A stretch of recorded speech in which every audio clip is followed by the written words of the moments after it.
Okay, so during the 2021-2022 season, Karim Benzema scored 44 goals in 46 games across all competitions.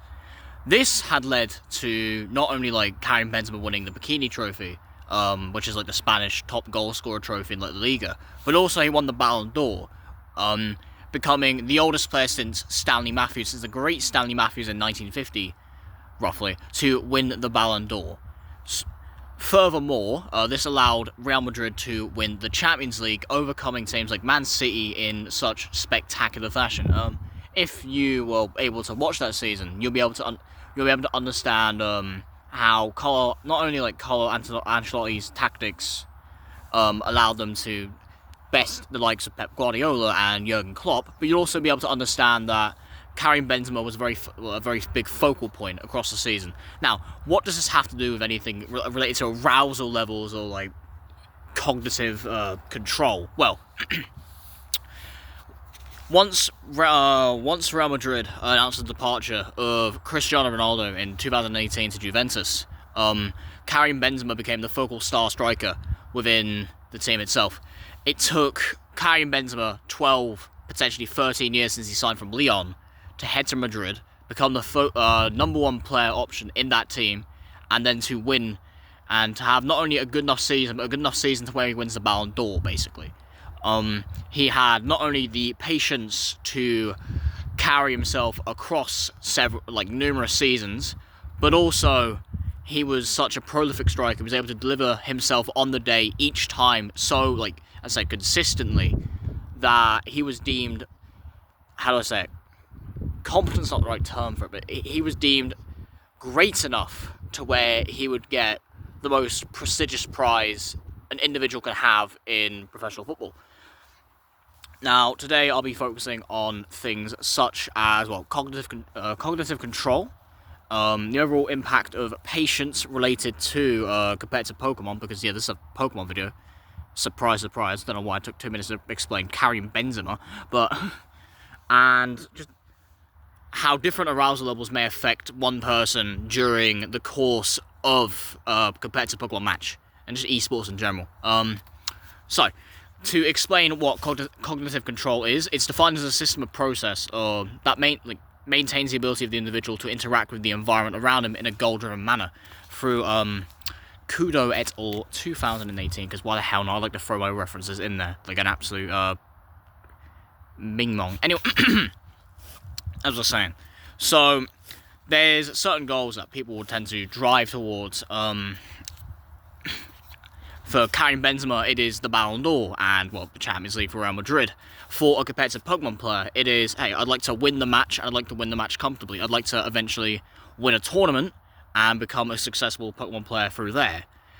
Now, people have their different, have their own, orientated goals.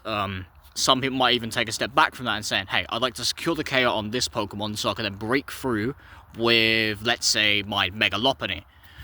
Because this I'm trying to think of a good defensive ball, for example. Because a Pokemon let's say Gigas, even though I'm not too versed in Arousal, I just wanted to find a random example. Especially because, Scrappy. But a physical wall like Gigas with, Will-O-Wisp, for example. You have that.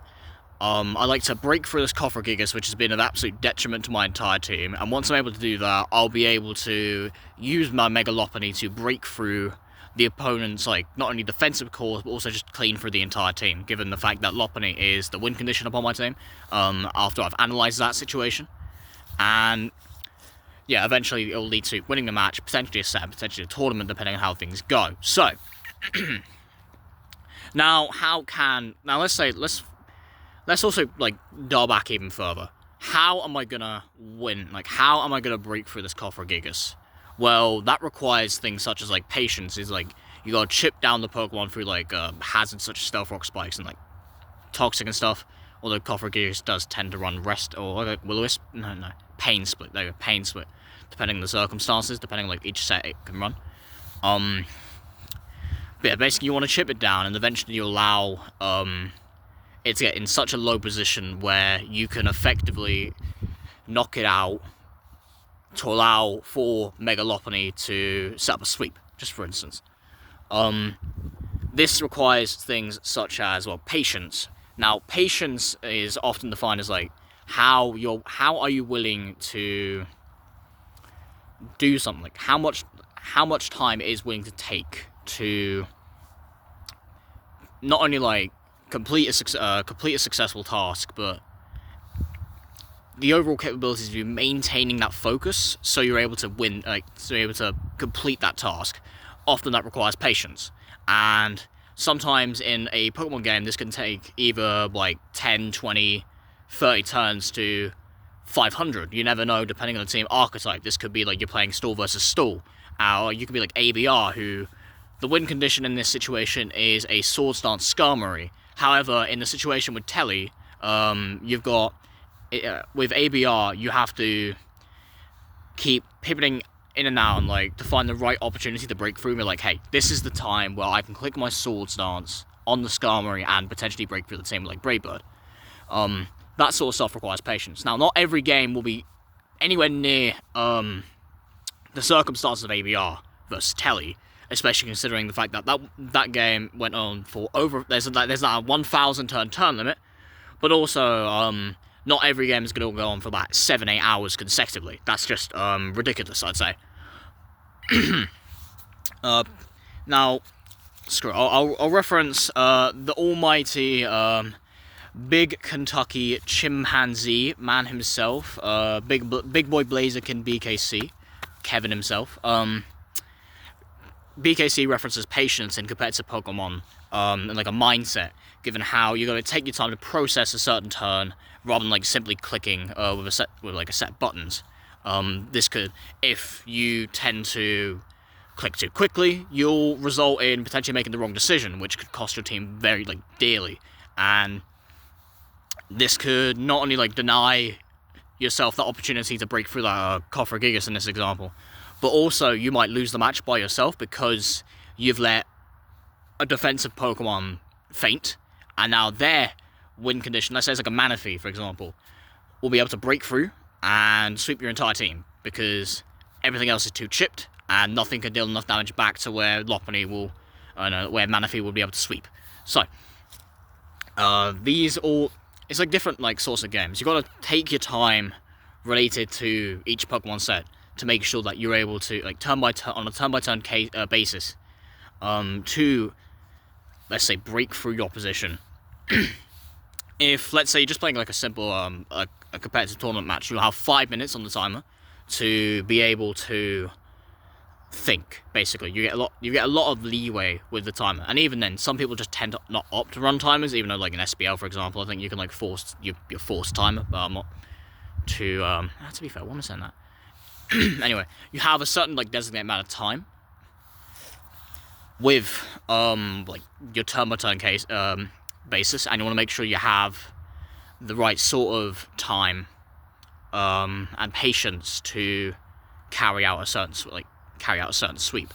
Now, how can one maintain their patience? So there's one of the ways for it is arousal levels. So how does like arousal? This is like the very focal point of the video, like arousal levels. Like the arousal level theory is what describes like each person on like a day-to-day basis, or like on occasion basis, is like how equipped or like how prepared are they mentally to focus on a given task or performance. So again, going back to Karim Benzema, for example, Karim Benzema on a day-to-day basis was focused enough to where he was able to perform in training, not pick up any like injuries because he was mindful on that, of the safety considerations, and even just throughout a performance, by allowing him like good rests and even just being like mentally prepared, because again, sleep is very important. Who am I to judge? Anyway, as I was saying, in this situation, you want to make sure you're focused enough or alert to the point where you're able to consider the time constraints and you're able to consider the time probabilities throughout a set. But also, if you're like, how do I say it? If you overthink too much, you'll waste a lot of valuable time for something that is as simple as just clicking straight right at you. Like, they're going to let a Pokemon get sacked, you take the KO, basically. Something like that. not everything's an overthinking job, especially like you look at Pep Guardiola. Pep Guardiola had to overthink several Champions Leagues to make sure he was able to win the tournament in 2023. Especially the likes of Lyon and Real Madrid that season, where like Rodrigo got two very quick successive goals, were a result of Pep Guardiola not adapting to the situation, but also sometimes overthinking like certain tactics. It was the same case with Lyon. I think he had like a free back formation where he wouldn't typically run a free back, and Lyon capitalized on the situation of the team not being as familiar with a certain tactic. But as I was saying, it's not a complete. This is a Pokemon video, not a bloody football video. I say that with Karim Benzema. Shout out to Karim Benzema, except that part. But either way, arousal levels are like in a spectrum basically. If you have so I mentioned like if you have too high of arousal levels, but if you have too low of arousal levels, you'll often like compensate and just I'll click and hope for results. Or you won't take enough time to focus on something. You won't be mentally engaged throughout a tournament set, which might result you in clicking suboptimal moves, which may result in, let's say, a Pokemon getting sacked, or like you play incorrectly. Okay, not incorrectly. Your Pokemon can capitalize on your misplays, for instance. Much like out of a game of chess, where like if you blunder your knight, they could just capture, let's say, your queen like 3 turns, or you get checkmate in 5. The amount of references I have in this video, I feel like I'm just bouncing on and off and stuff and hoping something sticks. Christ above. Anyway, as I was saying, give me a second here whilst I just recollect myself. Because again, having the right patience, I'm waffling too much. As I said, with low arousal levels again, you may like sleepwalk during a set, basically. You may, let's say, not have the right attitude towards a set as well, so you might bring the wrong team, where like if you were alert enough to be like, hey, this person ran offense, I have a team that is designed to at least match up a lot against their offense and bulky offense stuff. It's a very solid team. I'm losing 1-0. I want to get back into set. I'm going to use the reliable team first, and then I'll see what happens. And then you can win this. If you haven't got the right like arousal levels, or your arousal levels are too high in this instance, it will result in you being like, hey, I might pick this team because I want to take a risk. They're not going to pick offense this time, so they're going to pick stall this time because again they're winning, they're coasting. I want to pick this team which is designed to fish this team, and then you can just lose on the spot because you picked the wrong team, basically. In what way I'm saying this is that always be mindful in how you play compared to Pokemon. Always be mindful in how you structure yourself day by day. Always be mindful in how you want to, adapt to your opportunities. Like if you're given an opportunity, you want to make sure you can take it, but also you want to be mindful in that, is this opportunity beneficial for me? Is this opportunity the right play, like the suitable play in a given situation? There's a lot of circumstances affecting that, and you want to make sure that you are able to accomplish those objectives. Now, how can I throw in Sub-Zero use to this? Because honestly, So let's look at a very common case and example with Sub-Zero use. Scarlet Violet Sub-Zero use to be specific, but Poliwrath. One of the most common sets with Poliwrath is Bulk Up. Bulk Up with like Drain Punch, Knock Off, Substitute, and Bulk Up. Drain Punch, Knock Off. Okay. Often one of the things you want to make sure that you can scout out the sort of opportunities. You want to make sure that you're able to break through certain Pokemon. You want to make sure you have the patience to do such a thing. So you identify your threats. So this person has a Haze Articuno. This person has a Basculin, a Choice Band Basculin, for instance, might I add, with some potentially like unorthodox moves, because again, you are playing a very skilled individual who happens to notice that you have a lot of Poliwrath usage, which in this case, if you have a lot of Poliwrath usage and you're continuing to use Poliwrath, maybe like pivot to another water type. Let's say Samurott. Samurott's a good Pokemon. Samurott's a good Pokemon. It has like Swords Dance, you can like flip turn with it. I mean, it's strange. Shout out to Poliwrath. So, as I was saying with Polygraph, you want to make sure you're able to scout the situations and making sure you are able to find the right opportunity. So, sometimes it could be as simple as playing the safe play, just clicking knock off, clicking drain punch. Don't go ahead and commit to the sweep so early, because that could result in your Articuno coming in, clicking haze, terroring, and just getting out of the situation as fast as possible. And considering that Articuno typically carries freeze dry as well, it can just 1v1 with terror. And you don't ideally want to terror Polygraph very early. You also have to be considerate of freeze opportunities. But yeah, there's a lot of things to consider during a tournament set, or even a Pokemon game. Full stop. My word, man.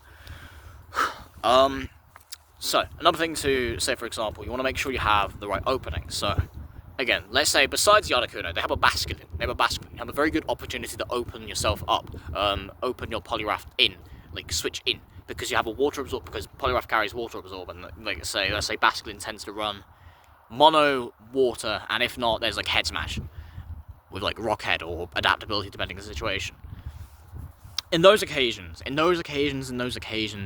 you want to be aware that, okay, I can switch in with Polygraph, but you also need to be considerate that, okay, I cannot go in every time, because they can spot the situation and they can double to, let's say, a Virizion, or they can click an uncommon move like Psychic Fangs, which is a 2-hit KO, by the way. Choice Band Psychic Fangs on Basculin is a 2-hit KO to the standard World Cup Polygraph sets you'll see during the course of the game. If, let's say, you get caught out with the Psychic Fangs, you're like, okay, so I've got hit with Psychic Fangs, that does around, like, let's say, 60% damage, because just off head calc. What do I want to do here? You're going to either have to waste your Terror, which is very suspect, because, again, you have one Terror across the game. You can't just change types magically. And if you get the short-term benefit of, I can click this Terastallization ability, you lose that for potentially another threat. So, like, let's say they have a Lurantis. Okay, maybe not a Lurantis, but you know what I mean? Let's say... No, you don't. You have Virizion, which you can click Close Combat, and then you just get, like, one shot or something. No. Around, like, 80%. You never know about the damage after, like, a Swords Dance or something. My word. But also, yeah, so you just limit the opportunity for not only that, a potential window of opportunity for your Pokemon to deny a sweep from a bulky offense Pokemon, but also you deny your you open yourself up to certain other threats. So, as I said, using the example from Virizion earlier, you're in a bad matchup anyway. But let's say another example, like Sneasel Sui. Sneasel Sui is one of the most common Pokemon within the Scarlet Violet Sub-Zero used metagame. It's like A plus, alongside like Electros, the best fish around. You love to see it. Sneasel Sui, in this occasion, you can go through, okay, I have an okay matchup, and click Knock Off and pivot to, I'm absolutely screwed, I am absolutely confuzzled, because this thing can get close combat and Swords Dance, and then you just lose, because you don't have the Terastallization earlier, and then a Pokemon that can at least say knock off, you can then revenge kill, let's say, like, a Pokemon with, hold on. Let me find a good, how do I say it? A separate Pokemon with, like, Ice Shots, like Pillow-Swine. Yeah, like a Pokemon like Pillow-Swine, that can at least, like, break through a chipped Sneasel Sui. You won't be able to do that, because you don't have the opportunity to click knock off on it, so you can't, it doesn't lose its Eviolite, and you just get swept. Just to give an example, it's not the most common example in the world, but this is a situation that can happen and will happen over the course of the game. Said player can also, as I said, double. So, as I mentioned about with Virizion earlier and Sneasel Sui, they can... Raichu Alola, that's a better example. Raichu Alola can just use Nasty Plot and just set up on its own. It can, like, Terastallize the Terra Fairy as well, so just completely deny your knockoff, basically. You have another opportunity to click, like, Draining Kiss, or, like, Psyshock, or just Thunderbolt. Or you can just pivot out again, and you just lose your momentum entirely. You're now on the back foot, and you're having to sacrifice a Pokemon or two as a result of your, like, misplays, or your aggressiveness. So it's always worth being mindful and finding the right opportunity to click certain moves, not just go for a certain pattern, might I add, but, like, click certain moves and find the right opportunity to break in. This is about like 20 minutes at this point. Appreciate everyone for like watching this video. Whatever this yap session is. Peace, lads.